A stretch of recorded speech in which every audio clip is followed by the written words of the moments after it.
अस्सलाम वालेकुम मेरे प्यारे दोस्तों, कैसे आप लोग। उम्मीद है कि अच्छे होंगे। एक बार फिर से आप सभी का स्वागत है अपने चैनल HR4U में नए और लेटेस्ट वीडियो के साथ। आज मैं फिर आपको पढ़ाने जा रहा हूं उर्दू का एक चैप्टर जिसका नाम है गजल, जिसको लिखा है अहमद फराज ने। इसमें भी दो चैप्टर है, जैसे पीछे मैंने पढ़ा है आपको दो चैप्टर हो 29-30 है, जैसे मैंने पढ़ा है 27-28 है, तो इसमें भी 29-30 चैप्टर दो चैप्टर है।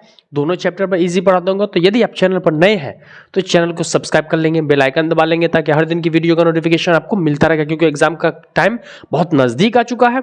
और ऐसे में अगर आप एक भी क्लास मिस करते हैं तो आपको बहुत बड़ा नुकसान हो जाता है, इसीलिए आप अपना नुकसान नहीं कर सकते, मुझे उम्मीद है। और वीडियो पूरा जरूर देखा करें, आप वीडियो पूरा देख लें, उसके बाद कमेंट कर दें। कमेंट से हमें मोटिवेशन मिलता है, फिर मन करता है कि आगे पढ़ाएं।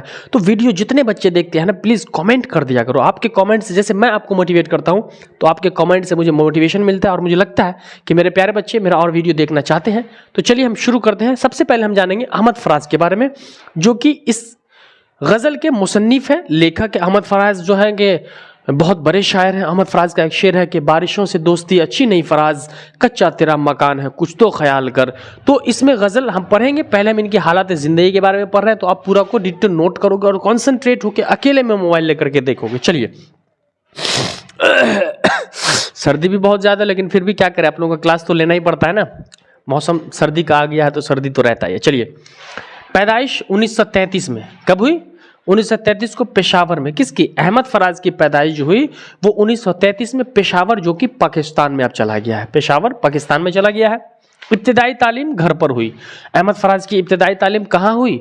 घर पर हुई। मुहज्जब लोग घर पर ही तालीम हासिल करते हैं, पहली से 5वीं तक घर में, घरेलू माहौल में तालीम घर पर हुई। कह रहा है इनका घरेलू माहौल अदबी और शायराना था, यानी इनके घर के लोग जो थे वो अदबी माहौल था, तौर तरीके के लोग थे, और शायराना था, यानी इनका माहौल, इनके जो खानदान के लोग थे वो शायर, जिसकी वजह से कम उम्री में शेर व शायरी की तरफ मायल हो गए।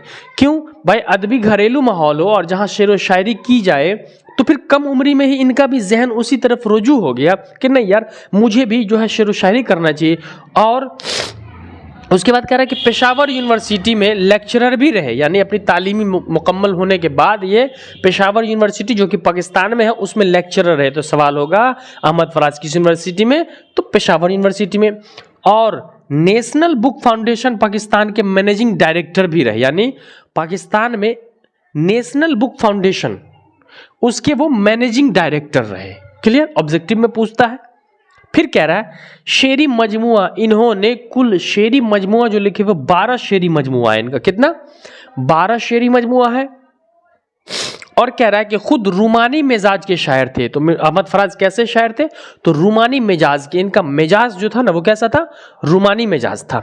और कह रहा है कि मौत से पहले 2009 में 9 को बिहार के शहर दरभंगा में मशायरे में तशरीफ लाए थे, यानी इनकी मौत 2009 में हुई और 9 से ही कुछ दिन पहले, 2009 में ही पहले वो अपने मशायरे में कहाँ आए थे? दरभंगा शहर में आए थे, मशायरे में तशरीफ लाए थे।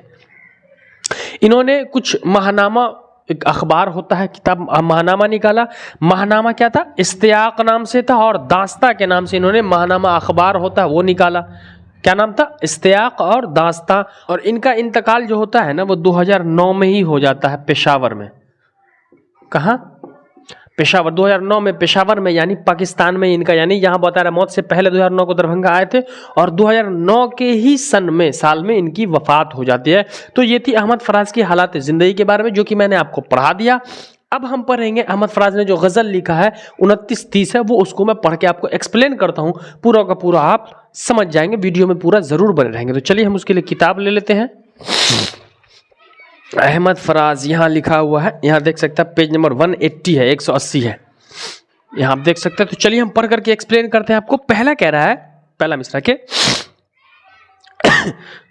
दौलत दर्द को दुनिया से छुपा कर रखना, आंख में बूंद ना हो दिल में समुंदर रखना। कह रहा है इसमें कि दौलत दर्द को दुनिया से, आपके दिल में दर्द का जो दौलत है ना उसको दुनिया से छुपा कर रखना, अपने दुख को छुपा कर रखना, आंख में बूंद ना हो दिल में समुंदर रखना। भले ही आंख, आपके आंखों में बूंद न हो लेकिन दिल में समुंदर रखना, अपने गम को छुपा करके रखना, दिल बड़ा रखना। कल गए गुजरे जमानों का ख्याल आएगा, आज इतना भी न रातों को मनोवर रखना। यानी कि कल जो आपकी जिंदगी में जो जमाना गुजर चुका है, गुजरे हुए जमाने का ख्याल आपको आएगा, आज इतना भी न रातों को मनोवर रखना। यानी आज जो आपकी जिंदगी पहले गरीबी में गुजरी थी और आज आप अमीरी में, तो कल गए गुजरे का ख्याल आएगा। इसलिए आज अपने आप को इतना मत बना लेना, अपने आप को इतना खुश मिजाज और खुशहाल जिंदगी जीने के लिए मत सवार हो जाना अपने ऊपर। गुजरे हुए जमाने का ख्याल आपको आएगा ही आएगा। आगे कह रहा है कि अपनी आशफ्त मिजाजी पे हंसी आती है, दुश्मनी संग से और कांच का पैकर रखना। यानी अहमद फराज साहब इस शेर में कह रहे हैं कि हमें जो है वो अपनी आशफ्त, अपनी मिजाजों पर हंसी आती है कि कैसा मेरा मिजाज है। अपनी आशफ्त मिजाजी पे हंसी आता है कि यार कैसा मेरा मिजाज है।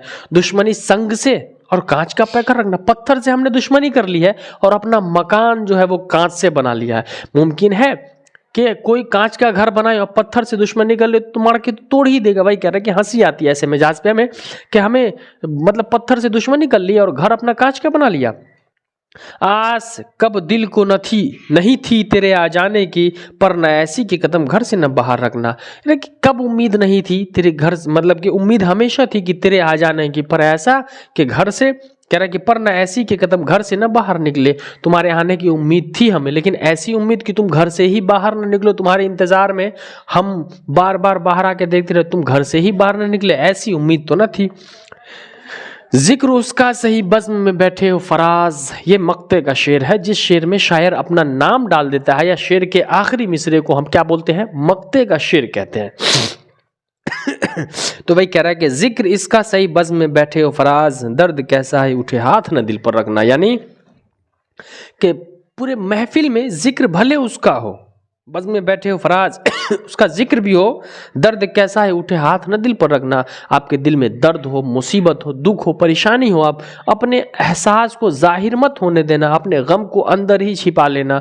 वरना कहते हैं ना लोग कि अगर आपकी जिंदगी में कोई दुख है ना तो किसी को मत बताना, क्योंकि जमाना आंसू पोंछता नहीं है, ताना देता है। ठीक है, तो इसमें पहले मिसरे में जिंदगी की हकीकत को बताया है कि दुनिया के दर्द मुसीबत को छुपा करके ये अपनी महबूबा के लिए कहा जा रहा है। ठीक है, एक मिसरा ये हो गया। एक गजल आपका ये जो था 29, ये आपका क्लियर हो गया। अब हम पढ़ेंगे 30 नंबर। तो 30 नंबर में कह रहा है, अहमद फराज कहते हैं कि तेरे होते ही वो महफिल में जलाते हैं चिराग, लोग क्या सादा है सूरज को दिखाते हैं चिराग। कह रहा है कि तेरे होते हुए भी महफिल में चिराग जलाते हैं, लोग क्या सादा है, कैसे मिजाज के, सूरज को चिराग दिखाते हैं। अरे भाई सूरज खुद दुनिया को रोशनास करता है और हम सूरज को ही चिराग दिखा रहे हैं। ओह अल्लाह। उसके बाद कह रहा है कि अपनी महरूमी के एहसास से शर्मिंदा हूँ, खुद नहीं रखते तो औरों को बुझाते हैं चिराग। यानी कह रहा है कि अपनी महरूमियों के एहसास से शर्मिंदा हूँ मैं, खुद नहीं रखते औरों के बुझाते। जिन लोगों के पास अपना चिराग ना होता है वो दूसरे के चिराग को बुझाता है। ठीक ऐसे जैसे कि कोई कामयाब आदमी नहीं होगा, वो अपनी जिंदगी में कामयाब ना हो पाया है, तो वो कामयाब जो लोग हो रहे हैं ना उनको परेशान करेंगे, उनको आगे नहीं बढ़ने देंगे। भाई कह रहा है कि अपने महरूमी के एहसास से शर्मिंदा हूँ, मतलब शर्मिंदा हूँ, खुद नहीं रखते, हमारे पास चिराग नहीं है लेकिन हम दूसरे के चिराग को, यानी लैंप, लालटेन आप लोगों ने देखा होगा, उस चीज को बुझाते हैं। अब कह रहा है बस्तियां दूर हुई जाती हैं रफ्ता रफ्ता, दम बदम आंखों से छिपते चले जाते हैं चिराग। अब क्या हो रहा है कि बस्तियां धीरे धीरे दूर होती जा रही है। हम क्या होते जा रहे हैं, अपनी बस्तियों से धीरे धीरे आहिस्ता आहिस्ता दूर होते जा रहे हैं। दम बदम आंखों से छुपते चले जाते हैं चिराग, और चिराग हमारी आंखों से धीरे धीरे दूर होता जा रहा है, छिपता चला जा रहा है चिराग, और हम अलग होते जा रहे हैं। फिर कह रहा है क्या खबर उनको कि दामन भी भड़क उठते हैं। हाँ, उनको क्या खबर है कि वो दामन भी जल उठते हैं जो जमाने के हवाओं से बचाते हैं चिराग। वो दामन भी अक्सर जल जाया करते हैं, अक्सर वो हाथ जल जाया करते हैं जो दूसरों के चिरागों को जल बुझने से बचाते हैं। नेकी कर दरिया में डाल, आप किसी का भला करने जाते हैं, बुरा आपका खुद हो जाता है। आप किसी की मदद करते हैं, गिरते को बचाते हैं, और उसे ये लगता है कि यही हमें गिरा रहा था। वही कह रहा है कि क्या खबर उनको कि दामन भी भड़क उठते हैं, उनको खबर नहीं है कि वो भी दामन भड़क उठते हैं जो ज़माने की हवाओं से बचाते हैं चिराग। की ज़माने की हवा चलती है और अपने दामन से आप बचाते हो, उसे घेरते हो, और आपका दामन ही तार तार हो जाता है, जल जाता है।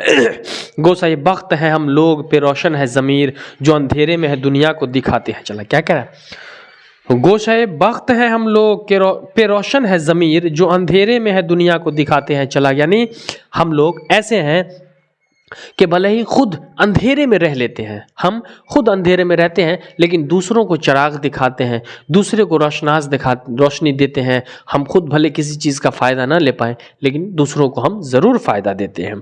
फिर कह रहा है आगे अहमद फराज साहब कहते हैं कि बस्तियाँ चांद सितारों की बसाने वालों, ये बहुत काम का शेर है, इस पे ध्यान दीजिएगा। बस्तियाँ चांद सितारों की बसाने वालों, कर्रे अर्ज पे बुझने चले जाते हैं चिराग। यानी कि अब ज़माना में देख रहे हैं कि अपनी दुनिया को छोड़ करके चांद सितारों पे, मंगल ग्रह पे तो कौन कौन ग्रह पे चले जा रहे हैं लोग और अपनी बस्तियां वहाँ बसाते। चांद पे कोई खरीद लिया, चांद पे ज़मीन खरीदा जा रहा है। वही कह रहा है कि बस्तियां चांद सितारों पे बसाने वालों, कर रहे अर्ज पे अपनी दुनिया तो बर्बाद होती जा रही है, जलते चले जाते हैं, बुझने चले कर रहे अर्ज पे बुझने चले जाते हैं चिराग। तुम चांद सितारों पर ज़मीन और अपनी दुनिया आबाद करने जा रहे हो, यहाँ की दुनिया जो है वो तुम्हारी बर्बाद हो रही है, अपनी ज़िंदगी संभल नहीं रही है। जिस दुनिया में अल्लाह ने हमें भेजा है वो दुनिया हमें, मतलब वो दुनिया के निज़ाम को हम सही से चला नहीं पा रहे और चांद पर, सितारे पर, कौन को अलग ग्रह पर जा रहे हैं अपनी दुनिया बसाने के लिए। ऐसे बेदर्द हुए हम कि अब गुलशन पर बर्क गिरती है तो जिंदा में जलाते हैं चिराग। यानी कि अब हम ऐसे बेदर्द हो चुके हैं हम भी कि इस गुलशन पर बर्क गिरती है तो जिंदा में जलाते हैं चिराग। यानी कि बाहरी दुनिया में जब भी बिजली गिरती है, कुछ परेशानियां आती है, तो जो जिंदा यानी कैद खाने में वो खुश होते हैं कि चलो हम तो अपना अंधेरे में चिराग जला लेते हैं, हमें तो कोई परेशानी नहीं है। जो परेशान है वो बाहर के लोग हैं, परेशानी बाहर के लोगों को होती है, हम तो अपने आप को बचा लेते हैं। आगे है ऐसी तारीकी आंखों में बसी है कि फराज। फिर मक्ते का शेर है ये, जिस शेर में शायर अपना नाम डालता है उसे मक्ते का शेर कहते हैं, ऑब्जेक्टिव में पूछता है। ऐसी तारीकियां आंखों में बसी हैं कि फराज, रात तो रात है हम दिन को जलाते हैं चिराग। अहमद फराज अपने आप से मक्ते के शेर में कहते हैं कि ऐसा अंधेरापन हमारी आंखों में जमा हुआ है, आंखों में बसा हुआ है कि रात तो रात हम दिन को चिराग जला लेते हैं। भाई रात में चिराग जलाने का मतलब पता चलता है। अब दिन में कोई आदमी कहीं जाए, टॉर्च जला करके जाए, लालटेन लेकर के जाए, तो ये तो वैसे अंधेरा छाया हुआ है।